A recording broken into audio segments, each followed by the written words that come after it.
the University of Oklahoma. 2 years ago, we were talking about Trevor Knight and the Sugar Bowl and winning 10 games. Everybody was all excited about this team. Then, last year came. An 8-5 record, 4-5 in the Big 12 Conference. Brings in a new quarterback controversy because of the new system that Lincoln Riley brings in. Brings in Terry Cooks defensively. Moves Mike up to the box. All that and more. So many changes. But will that mean wins for Oklahoma? Well, we'd hope so. Maybe those 8 wins, maybe turns into 10. But last year, 8-5, well, we'll see if they can expand on that. Do better than that this season. Here's the preview coming up right now.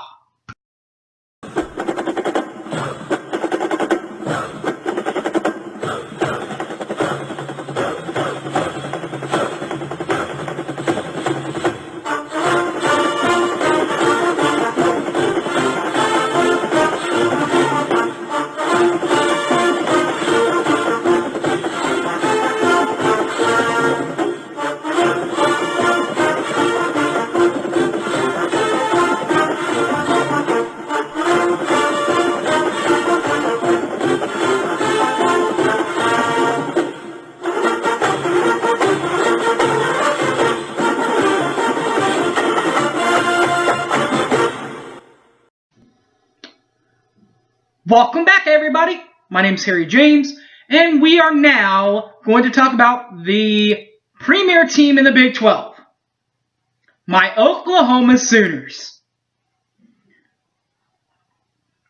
The Oklahoma Sooners 2014 weren't quite to the helmet team as expected. 8-5 overall, 4-5 in Big 12 play, and they are head coached by Bob Stoops. Now, 8-5, obviously, this isn't what we expected. We expected to be in the playoffs with 10 or wins or so. But you flip the script of 2 of those games, we go 10-3. Particularly those 2, Kansas State and TCU. But that's not what matters.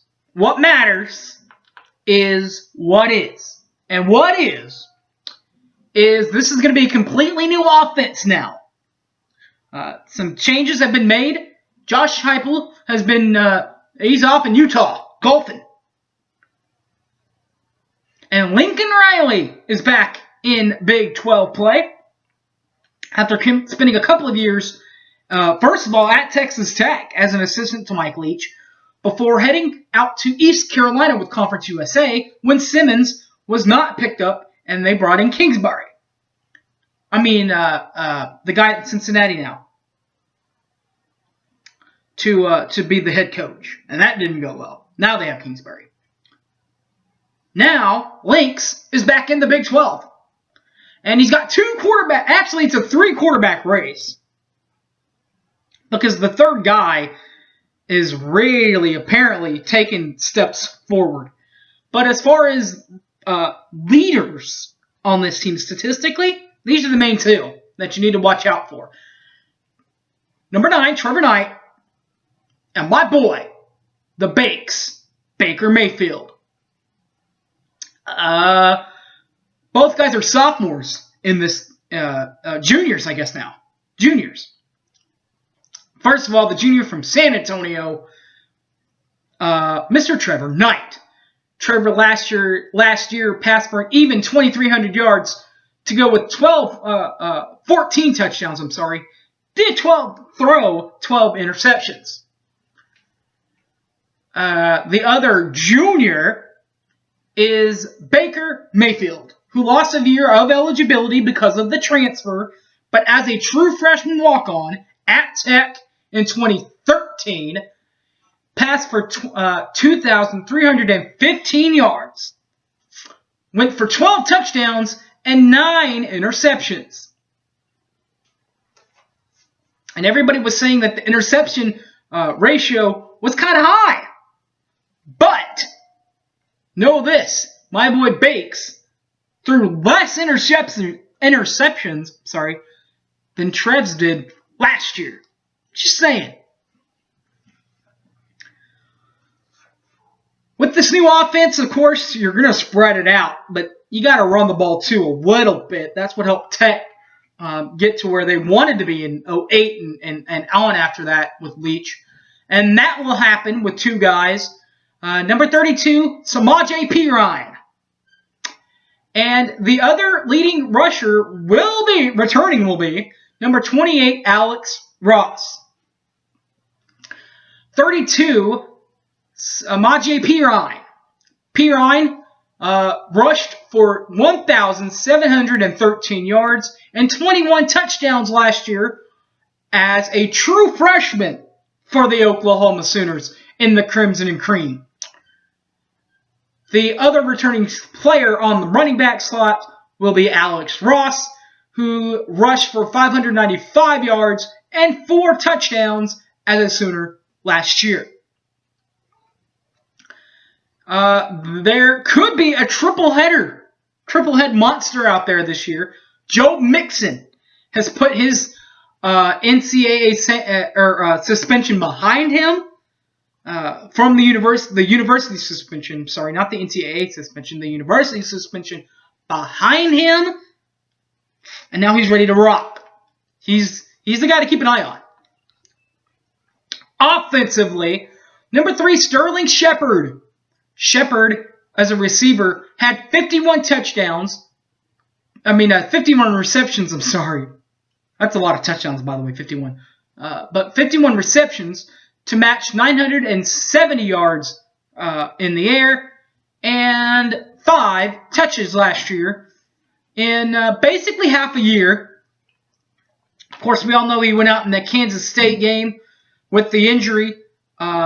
Ended up coming back into that ball game for the loss. The exact next week, 7 days later, had a groin injury against Iowa State, and with that, he never successfully came back from that. So basically, in just half a year, he had all that going on. Just imagine if we would have had him the whole year. That would be like, 102 receptions, almost 2,000 yards, and 10 touchdowns. Then what? The other guy, to help him out, Deron Neal, he had 42 receptions, 513 yards, and 3 touchdowns throughout the entire year. If there's a sleeper to keep an eye out on here, of course, that would, be probably Andrews or Quick. I think that you can go either way on this because of the offense that they're going to run. They're going to run 5 wide out. Keep an eye out for Micaiah Quick. He came on late last year. When we took the 10-0 lead, or 14-3 lead, or whatever lead it was against Baylor, he actually caught the first touchdown in that ballgame.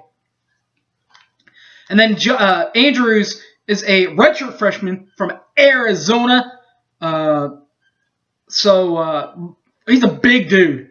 In fact, Baker referred to him a lot to be like what Chase Amaro was a few years ago with when Baker and Amaro were at Tech.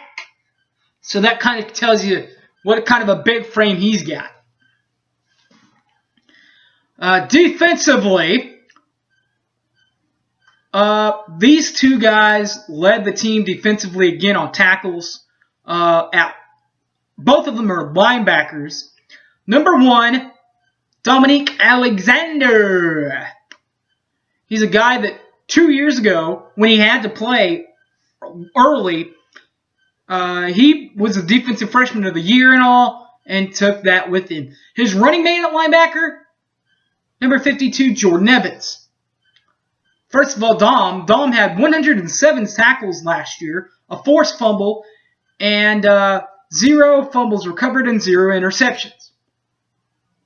Jordan Evans out of Norman, he had 93 total tackles last year, 2 forced fumbles, 0 fumbles recovered, and had a game-changing interception in Fort Worth against TCU. The University of Oklahoma head coach is Bob Stoops. Bob's been spent his entire career at Oklahoma. He spent his playing career, though, from 79 to 82 at the University of Iowa as a Hawkeye.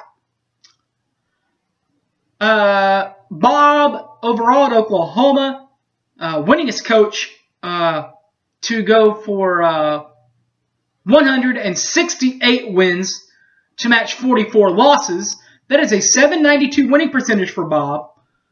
Postseason record 8-8, right at 500. Conference or divisional championships, 8. Big 12 championships, 9 divisional or conference titles. Big 12 titles, 2000, 2002, 2004, 2006, 2008, 2010, and 2012 when they tied with Kansas State. Those are the conference championships, the trophies. The divisional championships, 9 of those, Oklahoma had them in 2000, 2002, 2003, 2004, 2006, 2008, and 2010. Oh, I'm sorry about this, guys. The defensive player to watch for. I went over the 2 main linebackers, Dominique and Jordan, but I never went into the guy that you need to really keep an eye on. I think that's going to have to be Devontae Bond. I think that Eric is going to do what he's going to do. Strike's going to do what he's going to do as the third linebacker. But the other linebacker, Devontae Bond, this is a big, big dude. He's a junior now, I do believe, so it's time for him to step up his game to be a junior. And he was a pretty darn good junior college transfer. Played a little bit last year after the Texas game, but this is going to be the real game to where he's really going to have to, big year, to where he's really got to play well if the Sooners are going to improve off the 8-5 overall record and 5-4 over conference play. Oklahoma got to a bowl last year with 8 wins when they played Clemson and lost in the Russell Athletic Bowl 40-6. That improved Clemson's record to 10-3, 6-2 in the Atlantic side of the ACC. That's it, guys. That's all I got for you. Coming up next week, we'll do the official game prep, the game preview. We'll have the pick'em contest, all that good stuff back for next week. My name's Harry James Taylor. Thanks for watching. As always, you can find me on Facebook, Harry James Taylor, or if you feel like tweeting me, go ahead and tweet me at SoonerFanOK. I also Periscope on certain occasions. That is also at SoonerFanOK. Thanks for watching, everybody. And as always, Boomer Sooner, everybody. Take care.